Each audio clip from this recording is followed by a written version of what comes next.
Today's engineering education in China has improved a lot in recent decades. We have the world's top engineering universities: Peking University and Tsinghua University.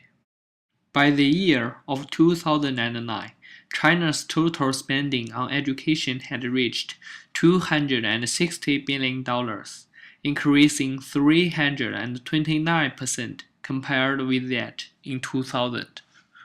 Also, some new majors have been introduced, like environmental science, new material, energy conservation, and so on. Although Chinese engineering education has an obvious progress compared with decades ago, the disadvantages of it should not be ignored. I think the shortcoming of engineer education in China is its emphasis of courses. In China, we mainly focus on theoretical knowledge, but seldom pay attention to practice, such as experiment or industrial internship. So, after they graduate, students usually do not know how to put their background knowledge into practice. Well, I think there are a couple of drawbacks of engineering education in China. For example, students would just focus on the scores of examinations, but not the practical skills. As a result, students would be able to address academic problems, but not the practical issues. Most engineering students in China much more focus on academic courses instead of practical experience and social disciplines. All the engineering students I interviewed share the similar opinion. The disadvantage of Chinese engineering education is short of practice training. How do professors think about the defects in Chinese engineering education? First of all, I have to say that I graduated over 25 years ago. The engineering education in China at that time is quite different from what is going on now. Okay? And but there are some similarities. For example, that one of the area may need some improvement is softer skills.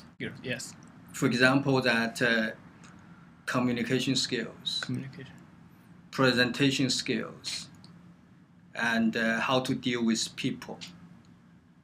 Chinese education in engineering tend to be more focused on subject matters, Yes. and they tend to offer very solid foundations in, for example, mathematics, physics.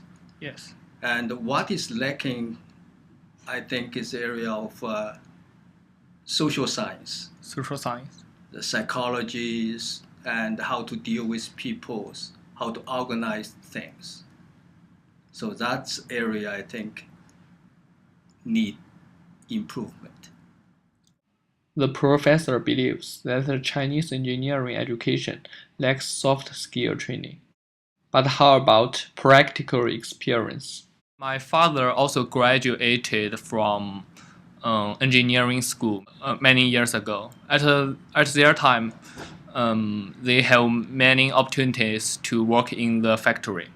But now we have too many engineering students. We don't have enough opportunity to work like our father's generation.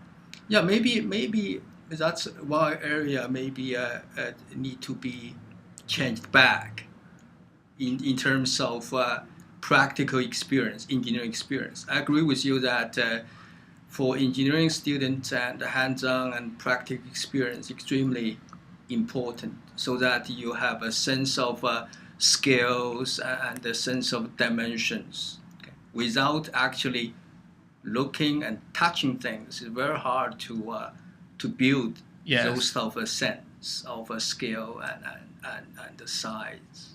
Yes, we need to bridge the gap between the practical skills and theoretical knowledge. That's right. No doubt about that. But as I said, that probably 25 years ago, the Chinese engineering schools were doing better job in that regard. Yes. Thank you. No problem. Thank You're you for your welcome. time. Bye. The professor emphasizes the significance of practical experience, although in their generation, engineering education in China didn't lack that. Therefore, in terms of practical skills training, educational system in 20 years ago may be superior. Compared with decades ago, current Chinese engineering education has made brilliant achievements. Even so, more efforts are required to deal with lack of practice training and soft skill training.